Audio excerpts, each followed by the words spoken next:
Hi guys, my name is Alyssa and welcome back to my channel. Today we are talking about the 10th house. Now, the 10th house is fantastic and my favorite house, which is why last year around this time I devoted an entire series to it. It's called my Midheaven series because you see the Midheaven is cusping the 10th house.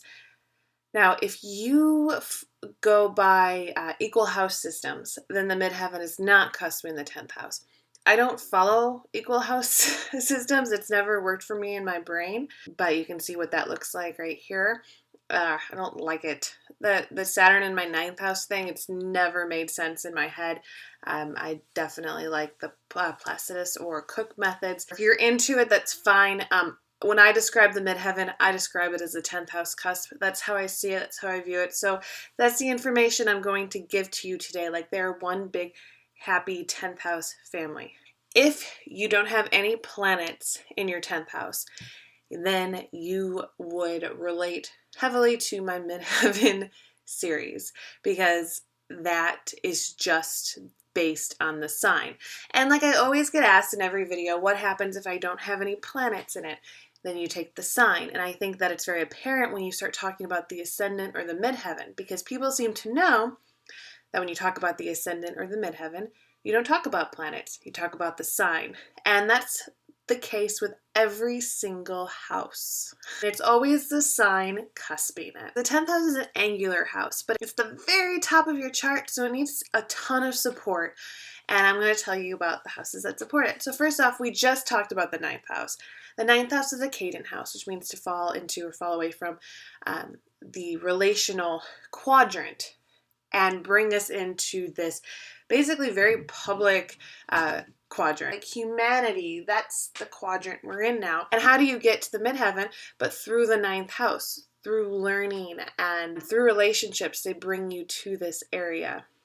The 10th house is also the opposite of the 4th house. And what is the 4th house? It's the house of home. So it's the part of you, the innermost, deepest part. So what is this midheaven? Then it is the outer part of you. It is what you believe you are in the world. And it is what you are in the world. It's what you were meant to do. It's how you're going out into the world, and it's what people will see you by. Also, the 4th house in modern astrology is known as the house of the mother, or your nurturing parent. So if you have planets in there, they would definitely affect the way your mother was to you. In the 4th house. Now, in the 10th house, it would be your father or your more authoritative parent. And I say this because not everybody has a mother and a father. Not everybody's mother is nurturing. Some mothers are more authoritative and some fathers are more nurturing. It's your view and it's all your perception. That's what your chart is. It's a big old fucking perception of your life. And so sometimes your mother might fall in your 10th house. But you can look at the 10th house and you can see the planets or the sign, and that will kind of tell you what you view about your father, how your father impacted you.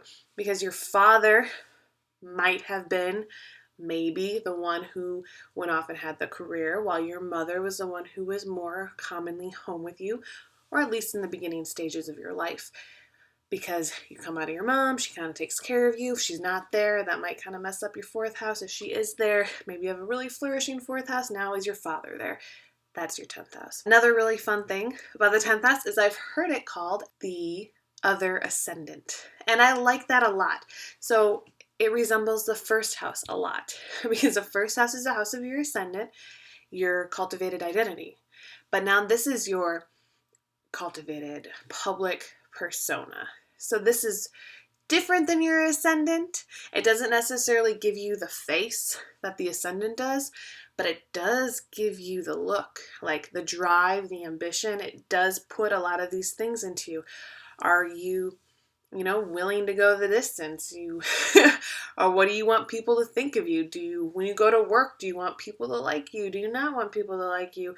Are you a bully? Are you a bitch? Are you just the nicest, sweetest person in the world? Do you love being out in the world, or do you hate it? These are all really big, fun 10th house things, and that is your persona that you're giving off. The 10th house, it belongs to the Earth house family because it's ruled by Capricorn. So the Earth house family is the 2nd house, the 6th house, and the 10th house. The 2nd house is a succedent house. The 6th house is a cadent house, ruled by Virgo. And then you have the 10th house, the angular house, ruled by Capricorn. So it finishes this beautiful triangle in your chart, okay? And this beautiful triangle is your career houses, basically. The money and the value that you make in your money and all that kind of stuff is in your second house. The 6th house is your daily work, routine, workout, all that kind of stuff. And your 10th house is what you do with that. It's not necessarily like the super amount of fame point, but it's what is going to bring you the social status and recognition that you want for your career. So it becomes what you build up. You cannot just look at your 10th house and be like, oh, this is the kind of career you should have. Because you really also have to look at your 2nd house and your 6th house. Those things, they all need to work together. Depending on the sign, depends on what mixes with this earth now, what mixes with your ability to have a career. Are you a workhorse, or are you a leader? Or are you a follower? Are you a talker? Are you full of hot hair, or are you actually fucking genius out in the world? Those things you find in your 10th house, but only because they are supported by the 2nd and the 6th. The 2nd is your money, and are you doing good things with your money? And does your money bring you value, or are you doing the wrong thing? If you're doing the wrong thing in your 2nd house, your 10th house may not be so happy. It doesn't matter how many planets you have in there. Maybe you're like, I've been told I should get fame and fortune with all these planets in my 10th house, but your 2nd house is so diluted, it's like, you can't have money, you can't do anything. I'm not letting you because I'm your mean old 2nd house. You gotta fix me first. And then you gotta fix the 6th house, because the 6th house is about illness. It's also about your daily routine. Do you enjoy doing this every day? Oh, you don't? Oh, yeah, that career life, that public persona is shot. I'm sorry. I just say it like it is. I'm the 6th house and I'm a Virgo bitch. What we do with the 10th house is so not personal. It's like the opposite of personal, and it's such like a fake identity. The one truth you can count on is that nobody is what they seem to be. You can't judge a book by their midheaven, but you can choose whether or not you want to work with the book by their midheaven. Because the 10th house is ruled by Capricorn, it's ruled by Saturn, and karmic lessons and setbacks, and that is your karmic lesson setback house. And whatever is in there, any planets, any sign, it's going to take you a little while to achieve it. But it is something that you do cultivate when you're around 7, because that's that Freudian age of, oh, this is what I want people to know me as. Your ascendant identity is kind of cultivated right at birth. You know, you're like, oh, this is my family, this is how I need to be for them. But this one is like, I made a conscious decision to be like this. And I think most people would say that about their midheaven, like, yeah, I totally want to be like this. Like, I love the idea that my midheaven's in Sagittarius, because it is the only fire point of my chart. I have no fire in my chart except for that. Sadly, for me, my stupid Neptune is conjuncting that. My Neptune in Capricorn is conjuncting my stupid midheaven in Sagittarius. So not only do that the only fireplace, like water is completely dousing it out, but I can totally see myself doing that, being like 7 and being like, I want some fire in my life. This is what's happening. This is what I'm going to make for myself. So what does it mean to have like Neptune in your 10th house? Well, it means you're delusional, right? It took me a long time to figure out what I wanted to do, because Neptune kind of said, oh, you need to be creative. And every other part of my chart was like, you don't know how to be creative. Because the 10th house can also represent your father, I have a very creative father, but he also worked really hard and didn't do anything super creative with his life. And so I feel like in that way, I kind of didn't know what I was supposed to do, you know, being born to a couple Pisces who are really, really creative and who never got to access that. I'm good at talking to a camera because of that, but it also means that not everybody knows who I am, you know? Same with if you have Pisces on your midheaven. Not everybody's going to really understand you. There's a lot of delusion there. Pisces is really delusional. And a lot of people call it illusion, and they try to correct me, but I just think of it as delusion, because you are delusional wherever Neptune is. It's probably why I like the 10th house so much, because I'm delusional about it. And now, if your sun is there, the most important part, your ego is in the 10th house. And because I said setbacks. Imagine that it's going to take a long time for you to get to where you want to go, but you will get there. And once you do, once you get to this sort of career, this I'm in the limelight type thing that makes your ego feel good, then that's when you can go have relationships. That's when you can do other things. But until you make your ego okay in the 10th house with your career and your image and your public image, it's going to be really hard for you to do other things. You're going to kind of feel at a loss. Same way my son was in the 7th house, I wanted to have a relationship before I was able to get to the 10th house. You can't get a relationship. You need to establish a career first. And that's a lot of these sun in the 10th house people are very career oriented and they want to be seen. And sometimes you don't want to be seen, but you always are because your sun's there and it's shining brightly from the 10th house.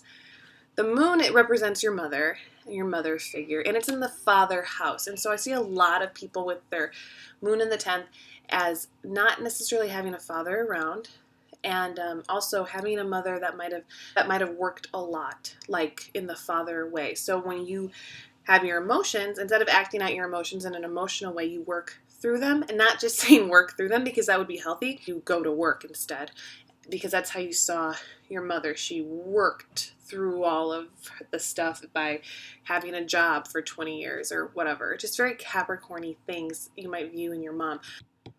It could mean you might even feel like you actually were more mature than your mother. And I do believe a lot, any sort of planets that end up in your 10th house do kind of show how mature you believe you are. Because if you think about it, this is like where you chose to be. So you had to take on a lot of work as far as doing things your whole life. You're just like, oh, I have to work because it's so Capricorn-y, even if there's a different sign in there. Any of these planets in the 10th house, they will help you with that fame and fortune you desire because that's what puts it there.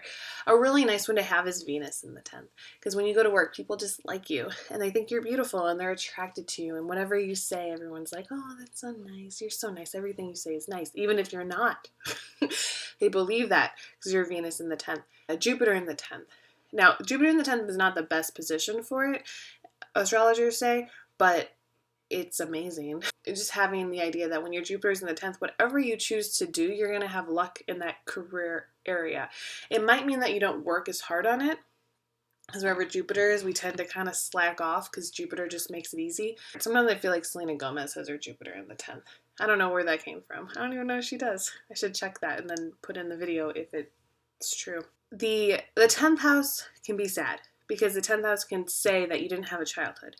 The 10th house can say that you didn't know your father or you didn't know your mother. The 10th house can say a lot of these things, and it can mean that you put a lot of your energy into working at a career that you may not like just because you don't know what to do, because your second and your 6th and your 10th are not in sync and you're not doing what you were born to do. And the planets there are constantly stressing you out. You have Pluto there, so you're always getting fired and having to find a new job. And you're like, why can't I just have a steady job? And some people just can't, and that's your life. But some people have a really good vision in front of them. Some people can see really well into their 10th house and can know, like, this is exactly what I want to do, and they go and do it. And those people, you guys have good, solid, strong 10th houses that work with your 2nd and your 6th, and so you should be proud of yourself. You probably have to work on other parts of you. Any transits to your 10th are going to tell you about your job and your career and, like, what's going to change for you, or is it going to get better or worse? I think my love for the 10th house is misleading because a lot of your karmic issues can come out there. I feel like most karmic issues come out in your 8th, your 10th, and your 12th. 10th being ruled by Saturn, the planet of karma. You learn a lot there. That's your 10th house. Thanks for listening. I'll talk to you later. Bye.